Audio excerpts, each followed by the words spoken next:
You can watch a Hollywood movie of his heroic exploits, yet Paul Rusesabagina of Hotel Rwanda fame is expected to spend the next 25 years behind bars.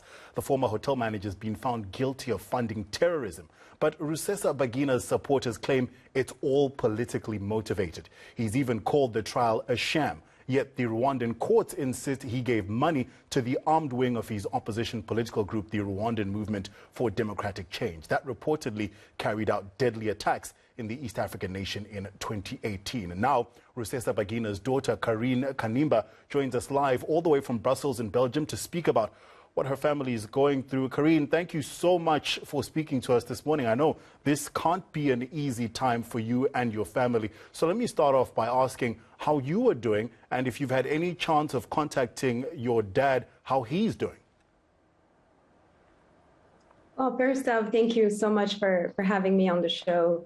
It has not been easy on our family. This year has been very, very difficult, and the past few days even more so.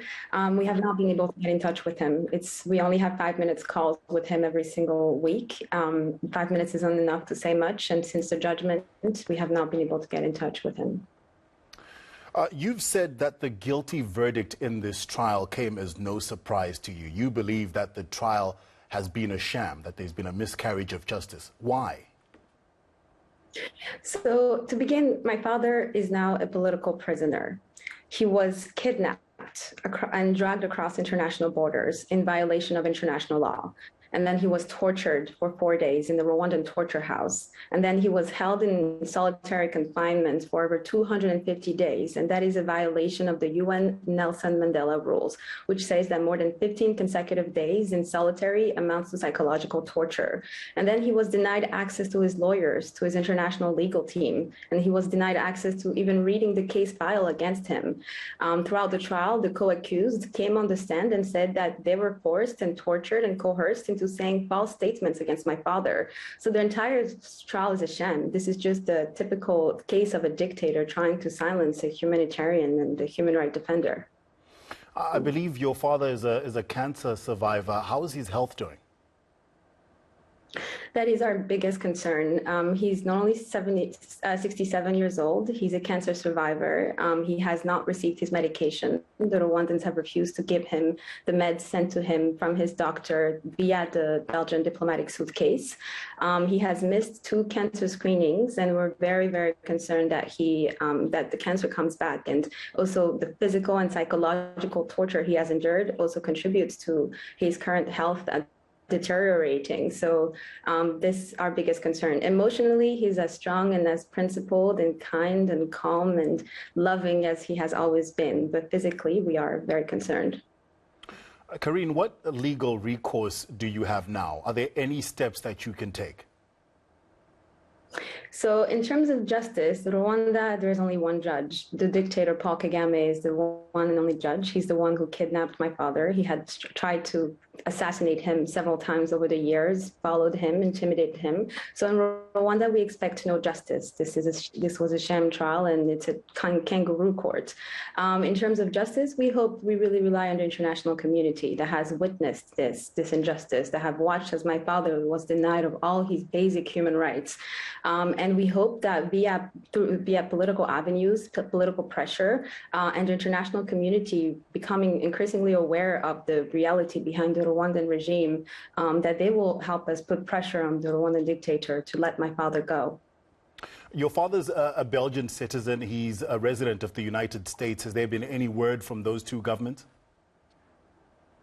Yes, the Belgian Minister of Foreign Affairs made a statement on Monday saying that the trial was a sham and that all my father's human rights have been violated.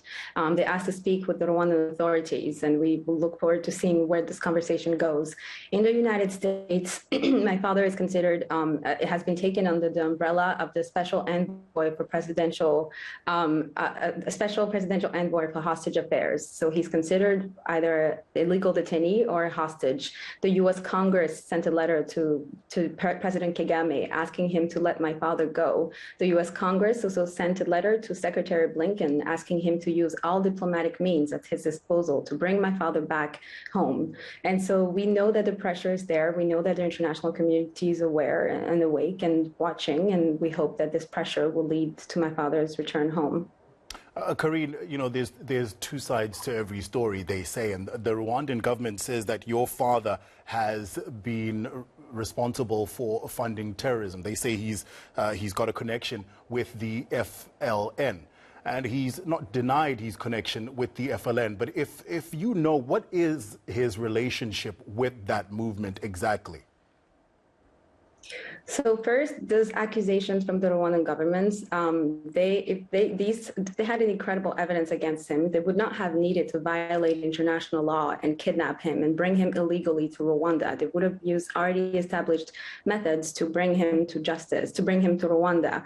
However, my father has always stood up for human rights, and he had a political party that joined a coalition with other political parties, and that group belonged to another political party in the coalition. The Rwandan government has been making up false allegations against my father for over 20 years, since the movie Hotel Rwanda was released, in an attempt to make him lose credibility and make him lose the international platform he had to advocate for the human rights of Rwandans that are violated every single day.